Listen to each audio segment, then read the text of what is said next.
Hi everybody. My name is Archana, and I was a I was a postdoc at SOFIA Science Center before I joined Indian Institute of Astrophysics 2 months ago as assistant professor. So actually, myself, I'm basically a polarization magnetic field person, but for the first time, I was so attracted towards this AXIS instrument, and we tried to do an experiment using AXIS, which is finding the spatial variation in temperature and density in a PDR IC63, which is very nearby, 200 parsec. And this work was done with the immense help from my team, BG Anderson, Janik, Karoly, Curtis, and Matt. So outline of this talk, because we have 30 minutes, outline of this talk will be, I'll give some introduction on PDRs and some general introductions, our motivation towards this work, and how we did AXIS observations and what was the data reduction softwares. Thanks to Curtis, he has already given a very nice background on data reduction and calibration things. And how we did spectral line analysis, we found the fluxes, how we constructed a rotation diagram, and why we did that. Then at the end, it was a short project, actually, just 3 things were covered in this. And at the end, I will be talking about the PDR model used there to estimate the far ultraviolet intensities and density in the IC63 PDR. So let's start with introducing ONP stars, the high energy stars. So the surface temperature is around 10,000 to 30,000 Kelvin. And if you convert this temperature to wavelength, it will lie somewhere around UV range. And in the left-hand side, you can see these O and B type stars, early type stars. You can see where they lie on the horizontal axis, on the temperature axis. And why I started with this slide, because they are important in interstellar medium, because they are capable of creating this very nicely looking, beautiful, expanding H2 regions. And they are capable of photoionizing and heating the gas surrounding from 100 kelvins to up to 10 to the power 4 Kelvin. They create a overpressurized bubble around them. They derive expansion, and most of the expansions are supersonic, and which sweeps up the dense gas surrounding these ONB stars.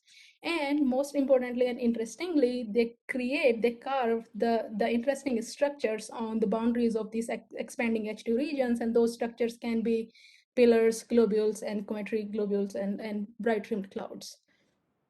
This is an example, this is a sketch of the photodissociation region created on the boundary of the expanding H2 region on particular nebula, where we have UV radiation coming from the left side from high mass star. Inside the H2 region, most of the gas is ionized. So it creates these structures like globules and these cometary shaped with comet-like head and tail morphology clouds. And the boundary, which is called ionization front, is full of H2 fluorescent.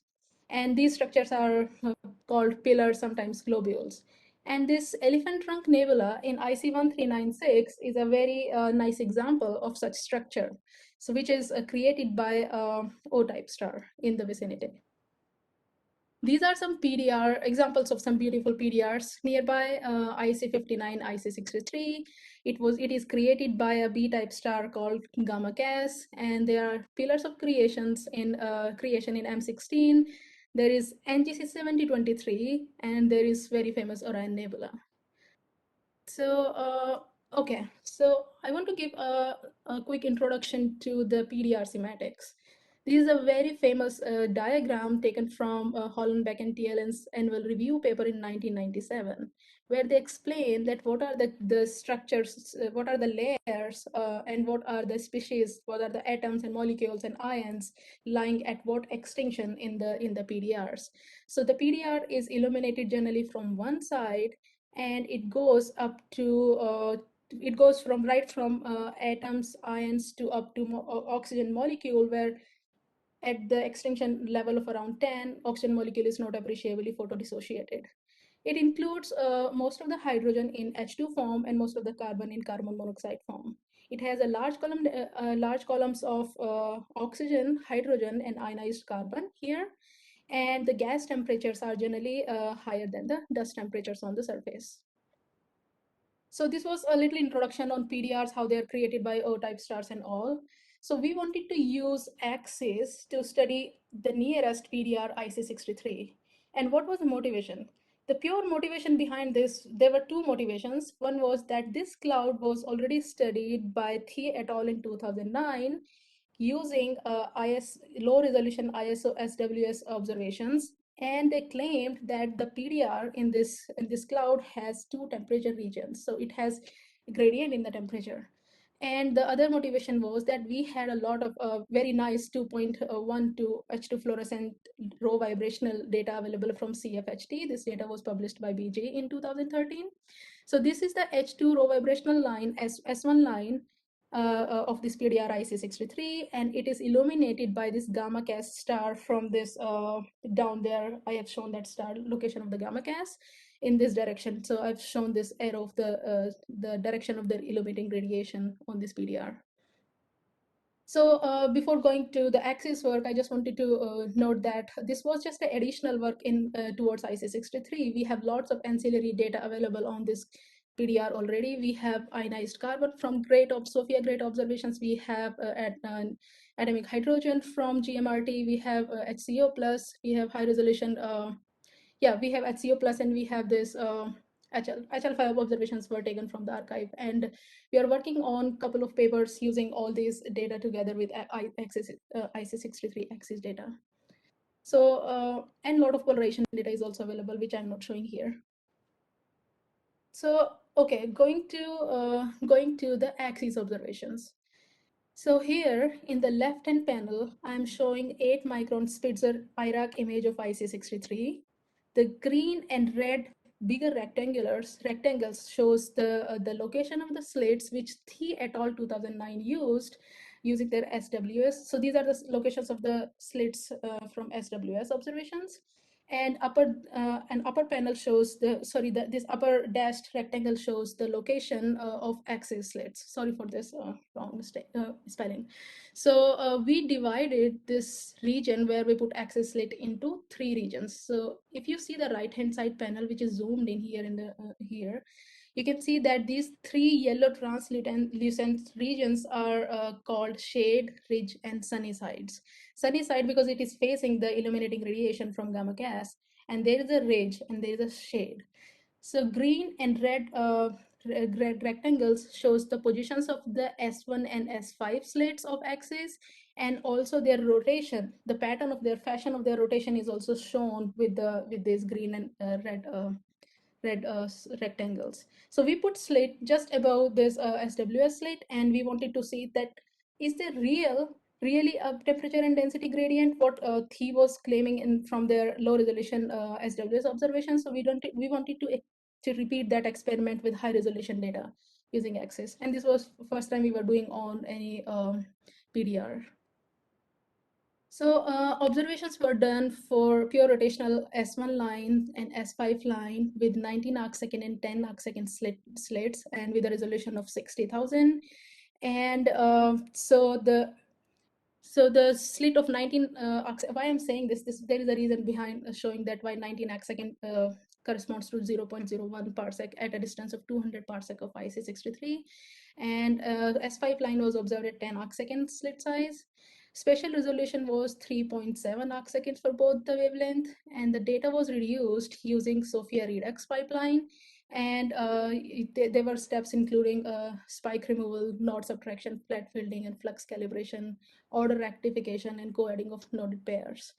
Wavelength scale were calibrated using by matching the sky emission lines, and the uncertainty in the wavelength solution is estimated to be 0.3 kilometer per second. I really thank Axis instrument scientist Curtis David and his team for doing this part for us, because we were given very nice, clean data where we started analyzing our spectra. So we were given a ASCII file after all this reduction, and using those ASCII files, I used some Python packages to plot those S1 and S5 lines in different regions: sunny side, ridge side, and shade side.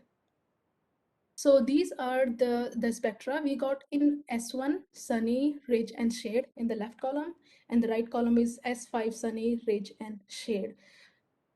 After first look at this image, you can see that there is nothing in sunny sides of S1 and S5, but we are getting a decent signal in ridge and shade of S1 and S5 in ridge and shade. So flux was calculated by calculating the area by fitting Gaussian, and we use PySpectate and Matplotlib packages to draw these spectra. So Gaussian fitted parameters were used to find the mean flux, line width, which is dispersion in velocity, and LSR velocities. And as I said, there was no detection in sunny sides for S1 and S5, and the signal was better detected in ridge and shade. So after that, we use these fluxes to construct the rotation diagram and estimate the excitation temperatures, which we are going to use in our further analysis. And for those couple of slides, I'm handing over my presentation to Janik.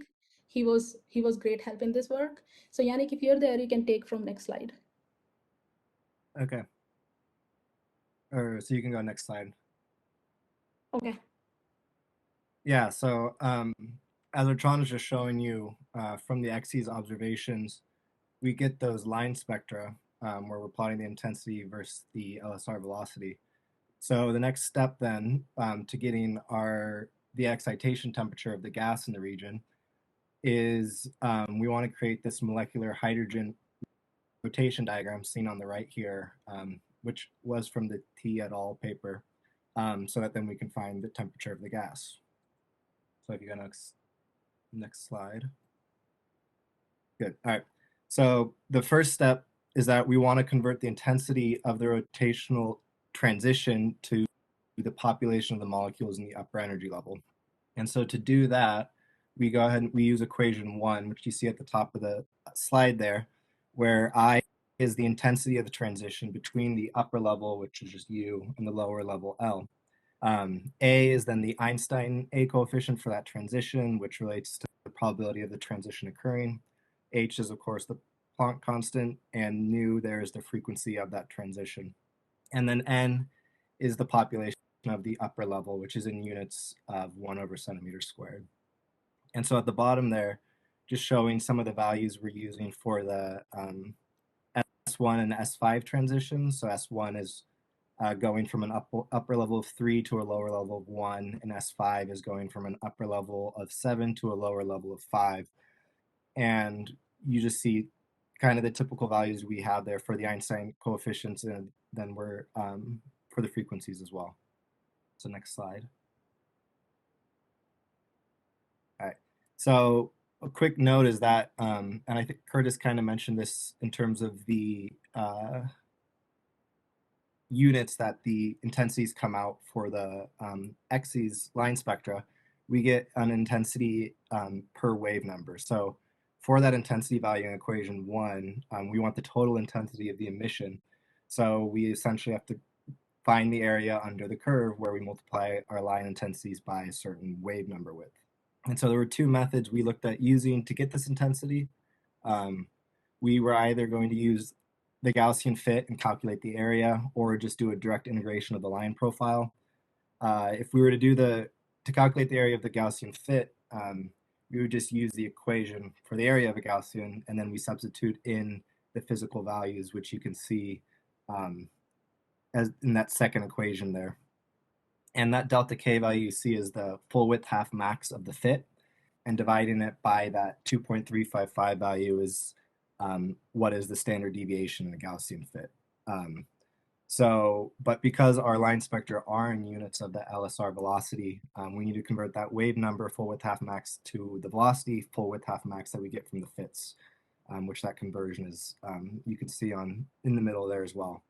And so the second method we could do is we could also just go via direct line integration, where we just add up the spectra across a certain width with the idea that the background and noise on either side of the peak will cancel out, and you'll just get the total intensity of the line. So to do that, you would just multiply the intensity values of each of the bins by the wave number width, which would be constant for each of the S1 and the S5 lines. For our observations, we checked both methods, and they agreed well within the error, and we elected to then continue with the Gaussian fits. Next slide. Okay, and so after we rearranged equation 1 and we calculate the upper level population, we can then use equation 2, which is assuming local thermodynamical equilibrium in the region, but it relates the population, the upper level, with the total molecular hydrogen column density. And just you can see down there all the different values are, but the G sub I is the nuclear spin degeneracy, which is just 3 for molecular hydrogen when the J level is odd. The GU is the degeneracy of the upper level, which is just 2J plus 1. E is the energy of that transition. T is then the excitation or temperature of the gas, which is what we're looking for. And Q is the partition function. But as I'm sure we've all done countless times, we want to linearize this. So what we do then is we take the log of both sides. And so then when we plot the log of the upper level population divided by the degeneracies versus the energy of the transitions, we should get a linear plot with a slope that's 1 over the excitation temperature. So if you go next slide. And so kind of just in summary, we went ahead and did that. That's what you see on the right, where we've overplotted our results on top of the T et al. Results. And so just a summary, we went from these line spectra for each, for the XC's observations, and using those 2 equations there and some conversions, we're able to make this rotational diagram. And as you can see, we get values that agree pretty well with the T et al, but we actually then see some variation between the temperatures in between the ridge and the shady areas. So thank you. Thank you, Janik. So we can see that Thi et al. Was saying that the hotter component in IC63 using their SWS was 680, using their SWS observations was 685 Kelvin, and the warmer component they said was 106 Kelvin. Our ridge temperature, which we are calling a hotter component, is around 562 Kelvin, which is agreeing with Thi's hotter component within uncertainties. And our shady part is a little bit warmer than we were thinking. It's 495 Kelvin. Okay, so the third thing we did in this small project was PDR modeling. We wanted to use some PDR model to PDR model to model our results and to understand these lines better, because now we had 2 pure rotational lines, S1, S5, and 1 row vibrational line, S1. So we used PDR toolbox for this purpose, and PDR toolbox was taken from this website, and it has capability of computing far ultraviolet intensity, incident intensity 0, Z0, and also cloud density N. And if you have H2 vibrational emission excitation diagram, you can determine the temperature and column densities also. So I use this script PDR and there is a script called pdrt manual underscore run.py. You can install this. This is very easy script to install in your local machine, and then you can use the desired line and plot their standard values, and then overplot your observations on the model. So I would really like to cite work from my Mark Pound and Wolfire 2008 and Kaufman and Wolfire Hollenbeck 2006. There are a lot of documentation available on this model on their website. So next thing is, okay, so the model has a lot of lines. So this is the last line, you can say it is 51. So there were a lot of lines, and you can plot intensities, you can plot ratios of the lines, but we were interested in a ratio of the row vibrational H2 line, S1 line, to pure rotational S1 line. That was not included in the model. Actually, we requested Mark Pound to do that for us, and he nicely did it for us, and then we used the latest version of the model. So this is just an example I screenshot from what we did. So it's an example of plotting intensities only from their model. And then if you have your observations in certain lines, you can just give those values and overplot your values on the intensities, model intensities. So we use that model for a ratio of row vibrational S1 to pure rotational S1 line, and that was plotted with a number density on horizontal axis and intensity of FUV radiation on vertical axis in Hebing field, and we overplotted our 2 values, the ratio of these lines in shade and the ratio of these lines in ridge, which is shown here with curves respectively. And this particular box number 1 is zoomed in here in the lower panel. So what we saw there is that the rich side was having a little bit different G naught value than the shade side. So the G naught, the FUV intensity was kind of attenuated in the shade just a little bit from the ridge, and that was the result we thought we should use in combination with the radiation transfer equation. So we thought that G naught is kind of getting attenuated in shade because of some optical depth tau, and we calculated that tau from this equation, and using the value of tau and the standard relations of tau and extinction from Wittett's work, we calculated the extinction values AV. Then from the standard relations of Bolin et al, and there are a couple more, we estimated the column densities from AV. And from the column densities, we were able to estimate the volume density. But for volume density, we just considered the length of the slit, that, okay, this is the slit over which we are going to get the volume density from the column density. So this is what we did for, we just used PDR model to estimate the G naught and volume densities. Our column densities were consistent with what we got from the rotation diagram. So I think we still have time. Yeah. So this is summary of this work. This was a small test on one nearby PDR where we wanted to test the two temperature hypotheses of hypothesis given by Thi et al in 2009, but they were using low resolution ISO observations. So we wanted to take advantage of high resolution observations from Axis on this cloud. So Thi et al said that their warmer component was 106 and their hotter component was 685. Our hotter component was around 567, which was within uncertainties, but our ridge was little higher than their warmer component.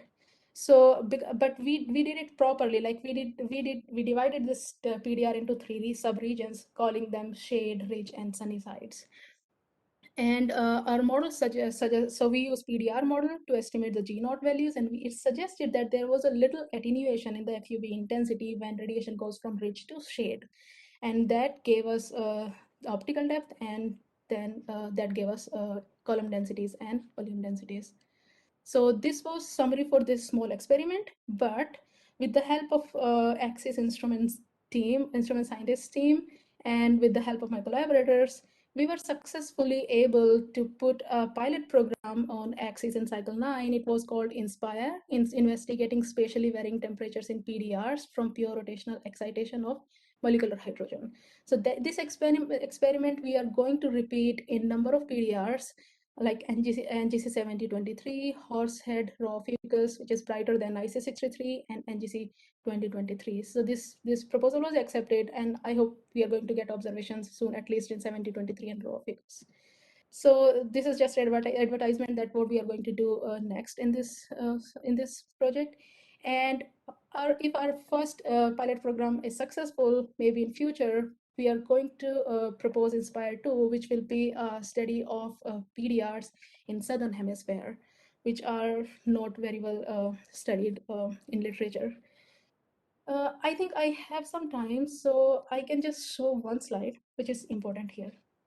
So as I said that I am a polarization magnetic field person. So this left-hand side was a very famous diagram by Thi et al in IC63.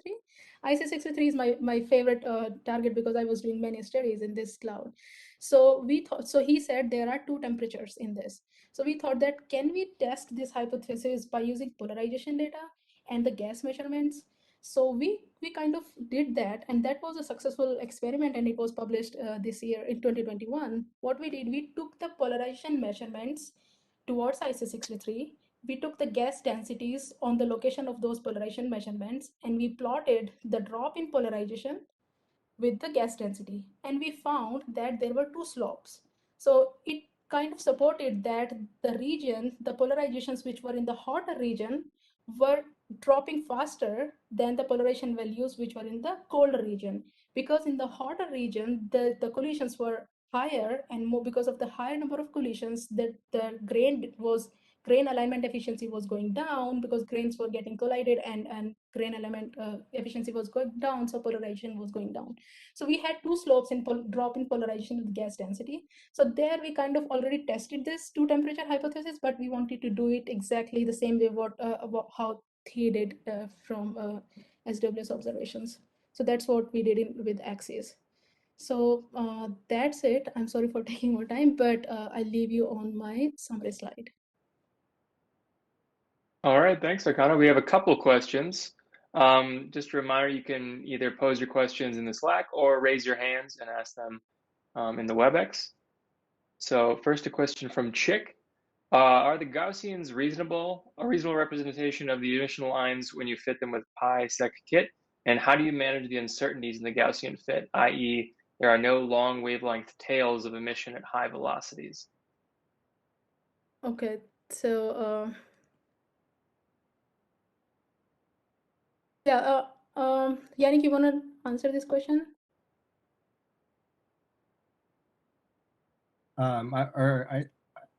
I can try. I thought you had fitted the Oh yeah, done the yeah. fitting. So I think the fact that we checked with the direct line integration, and it seemed to agree at least with our Gaussian fitting in terms of giving a similar intensity. So we had some agreement there that seemed to check out.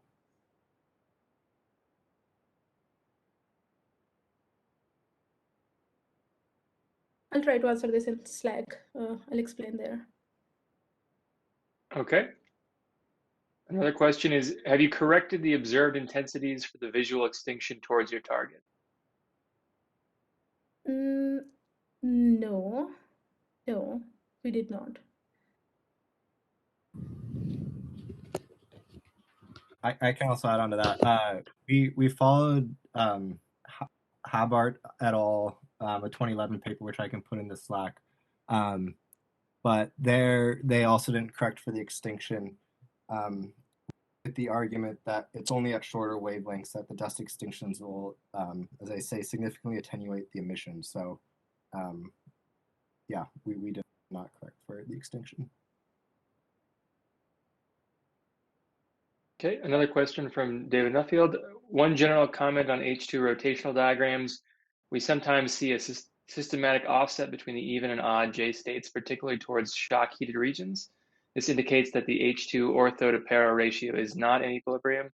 The odd J states representing ortho H2 nuclear spin parallel and even J states representing para H2 spin antiparallel can provide valuable additional information.